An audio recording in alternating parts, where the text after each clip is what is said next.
안녕하세요. 역사의 숨결에서 오늘의 지혜를 찾는 옹고지신입니다. 오늘 우리는 사기가 기록한 가장 극적인 인물 중 한 명인 사마상여의 삶을 따라가 보려 합니다.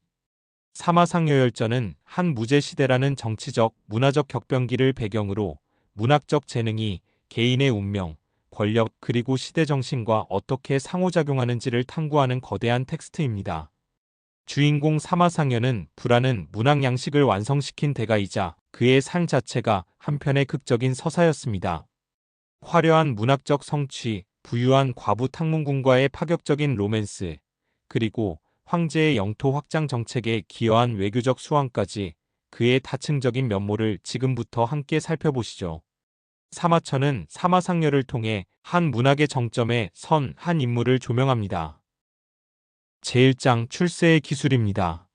몰락한 문인에서 황제의 총신으로 거듭나기까지 사마상여의 초기 경력은 문학적 재능이라는 자산을 가지고 후원자 중심의 사회 시스템을 어떻게 항해했는지를 보여주는 전형적인 사례입니다. 사마상여는 부유한 상인의 아들로 태어나 전국시대 조나라의 명재상 인상여를 흠모하여 스스로 이름을 상여로 바꿀 만큼 일찍부터 큰 야망을 품고 있었습니다. 그는 재물을 바쳐 한 경제의 무기상시라는 관직을 얻었습니다. 하지만 실질을 숭상하고 화려한 문학을 좋아하지 않았던 경제 밑에서 그의 재능은 펼쳐질 기회를 찾지 못했죠. 이는 당대 문인의 운명이 최고 권력자의 개인적 취향에 얼마나 결정적으로 좌우되었는지를 보여주는 첫 번째 증거입니다. 자신의 문학이 가치를 인정받지 못하는 현실에 좌절한 사마상여는 병을 핑계로 관직을 떠나는 과감한 결정을 내립니다. 그리고 당대 문해의 후원자로 명성이 높았던 경제의 아우 양효왕 유무에게 의탁합니다.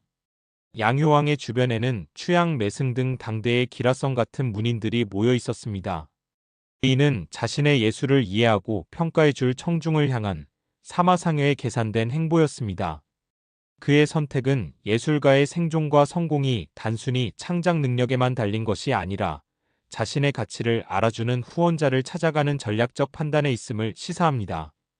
양나라의 궁정에서 사마상여는 그의 대표작이자 한부의 정수로 꼽히는 자어부를 창작합니다. 이 작품은 3명의 가공인물을 통해 전개되는 우화적 토론 형식을 취합니다. 초나라를 대표하는 자어, 즉 허구적인 인물이라는 뜻을 가졌죠. 제나라를 대표하는 오유선생, 존재하지 않는 선생이라는 뜻입니다. 그리고 마지막으로 천자를 대변하는 무시공, 이런 사람은 없음이라는 뜻입니다. 서사의 중심은 자어가 초나라 운몽 사냥터의 웅장함을 자랑하자 오유선생이 제나라 사냥터의 화려함으로 맞서는 내용입니다. 이 문학적 장치는 작가로 하여금 산수, 동식물, 사냥의 광경을 과장되고 화려한 필치로 묘사할 수 있게 해주었으며 이는 이후 한부의 특징적인 양식으로 자리 잡았습니다. 그러나 영광은 짧았습니다.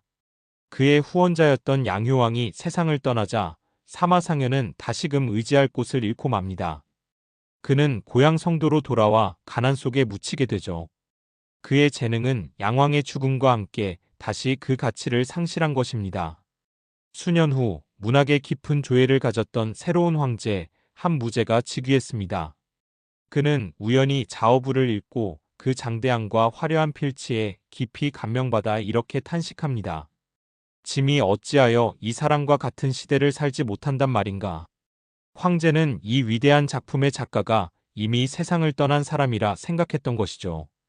바로 이때 황제의 사냥개를 관리하던 구감 양득이가 그 작가가 자신의 고향 사람인 사마상여이며 아직 살아있다고 아뢰었습니다. 이 우연한 연결은 사마상여를 절망적인 무명의 상태에서 제국 권력의 중심으로 단숨에 끌어올리는 극적인 전환점이 되었습니다. 무제는 즉시 그를 수도 장안으로 불러들였죠.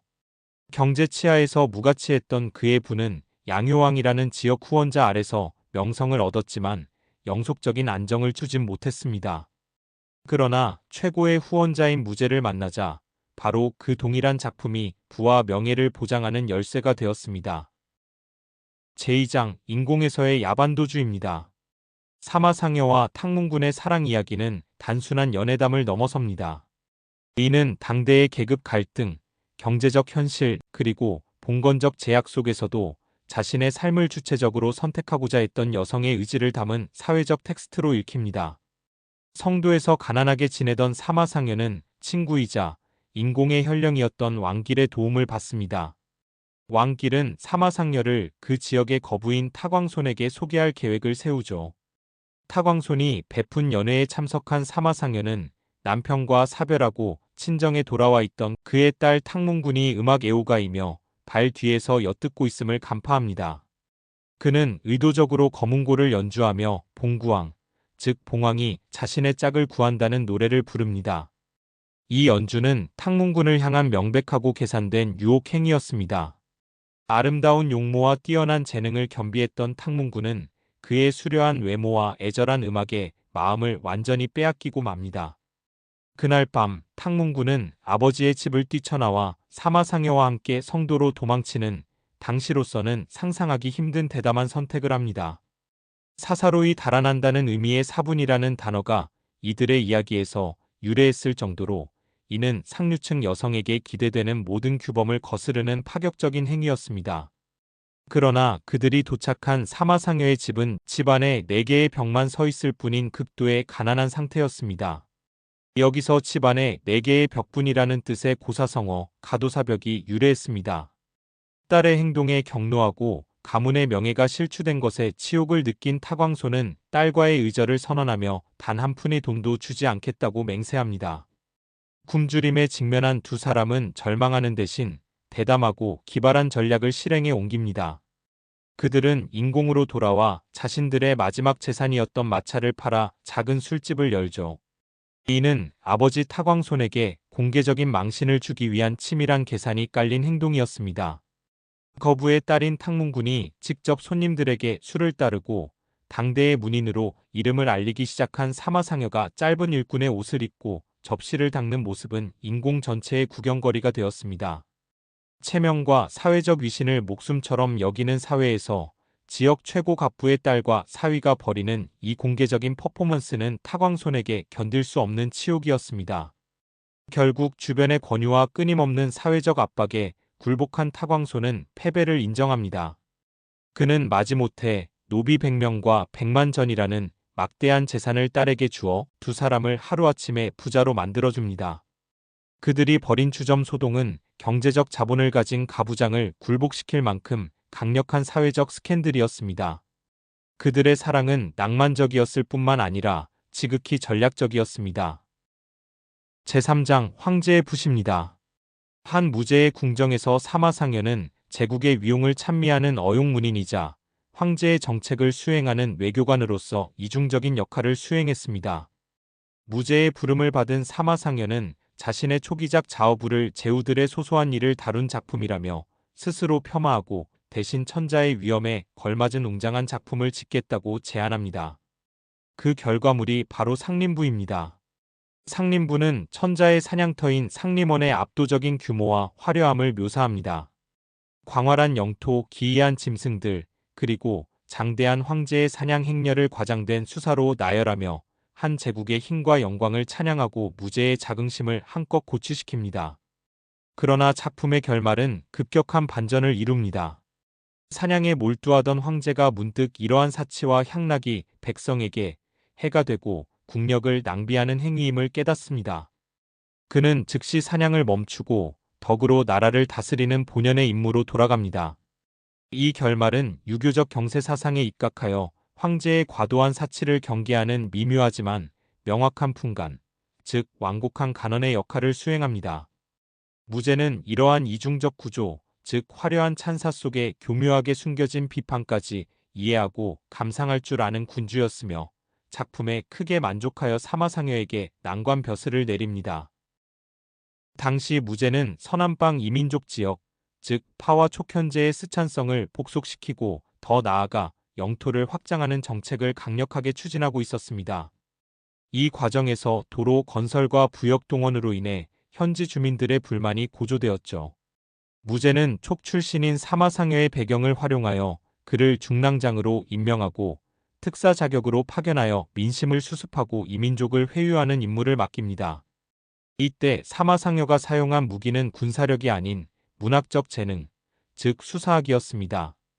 그는 유파촉격, 즉 파촉의 관리와 백성에게 고하는 경문이라는 이름의 포고문을 발표하여 황제의 원대한 뜻을 설명하고 한 제국에 편입됨으로써 얻게 될 이익을 설득력 있게 제시했습니다.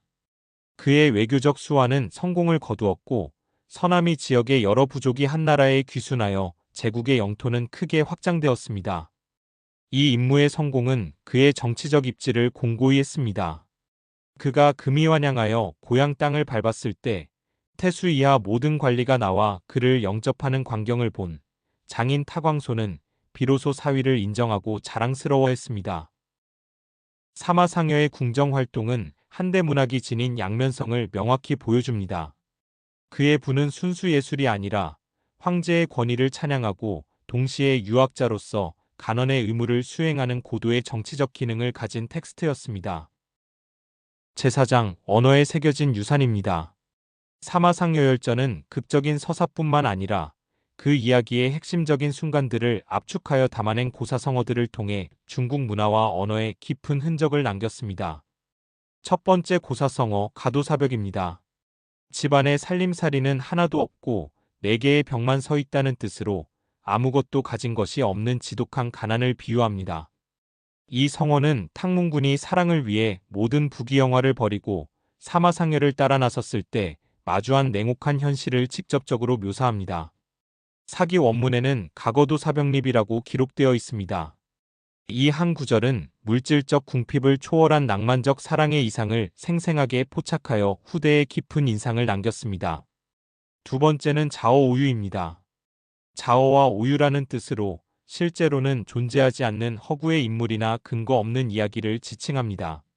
이 성어는 사마상여의 문학적 독창성이 집약된 자어부의 핵심 장치에서 비롯되었습니다. 그는 자신의 정치적, 미학적 메시지를 전달하기 위해 의도적으로 가공의 인물들을 창조했습니다. 자어는 허탄하다, 오유는 어찌 있으리오? 라는 의미를 담고 있죠. 세 번째 고사성어는 두문불출입니다. 문을 닫아 걸고 밖으로 나가지 않는다는 뜻으로 주로 수치심이나 세상에 대한 환멸 혹은 정치적 항의의 표시로 외부와의 교류를 끊고 칩거하는 상태를 의미합니다. 이 성어는 거부 타광손의 심리적 패배를 상징하는 행동에서 유래했습니다. 자신의 딸과 사위가 체면도 버리고 길거리에서 술장사를 하는 모습이 공개되자 그는 사회적 명예가 땅에 떨어지는 것을 견딜 수 없었습니다. 타광손이 이를 듣고 부끄러워하여 문을 닫고 나가지 않았다는 구절은 당대 사회에서 체면이 개인의 행동을 구속하는 얼마나 강력한 기제였는지를 압축적으로 보여줍니다. 마지막 제5장 역사가의 무언의 평가입니다. 사마천은 사마상여열전에서 직접적인 도덕적 평가를 내리기보다 인물들의 행동과 그 결과를 있는 그대로 서술함으로써 독자 스스로 판단에 이르게 하는 고도의 서사 전략을 구사합니다. 사마천은 사마상여의 문학적 천재성에 대해 의심의 여지 없는 경의를 표합니다. 그는 사마상여의 대표작인 자어부와 상림부의 전문을 열전에 그대로 수록하는 파격적인 편집을 감행했습니다. 이는 다른 인물들에게서는 찾아보기 힘든 이례적인 대우로 그의 문학적 성취를 역사적으로 보존하려는 사마천의 강한 의지를 보여줍니다. 그러나 동시에 사마천은 그의 인간적인 결함과 도덕적으로 모호한 행적들을 가감없이 기록합니다. 돈으로 첫 관직을 산 사실, 탕문군을 유혹하는 과정의 치밀한 계산, 장인을 공개적으로 망신시켜 재산을 얻어낸 냉정함, 서남이 파견 당시 뇌물을 수수했다는 혐의, 그리고 훗날 첩을 들이려다 탕문군의 시에 마음을 돌이킨 일화 등이 그것입니다. 이를 통해 사마천은 사마상여를 성인군자형 천재나 단순한 기회주의자로 단정짓지 않습니다. 그는 비범한 재능과 세속적 야망이 불가분하게 결합된 지극히 현실적이고 복합적인 인간상을 그려냅니다. 사마천의 붓끝에서 탕문군은 수동적인 연애의 대상이 아니라 자신의 운명을 스스로 개척하는 놀라운 주체성을 지닌 인물로 그려집니다.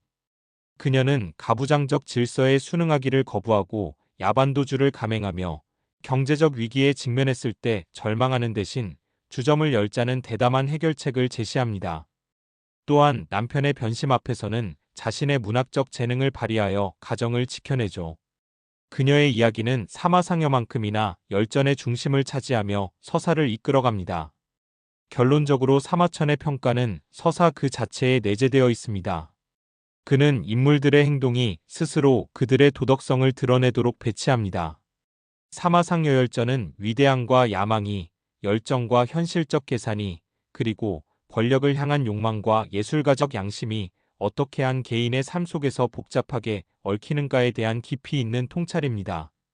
꾸밈없이 사실을 기록함으로써 진실에 접근하려는 그의 실록 정신은 이 열전을 통해 모순으로 가득 찬 인간의 삶 자체를 가장 위대한 역사적 교훈으로 제시하고 있습니다. 오늘 옹고지신과 함께한 사마상여의 이야기는 여기까지입니다. 그의 삶을 통해 여러분은 무엇을 보셨나요? 시청해주셔서 감사합니다.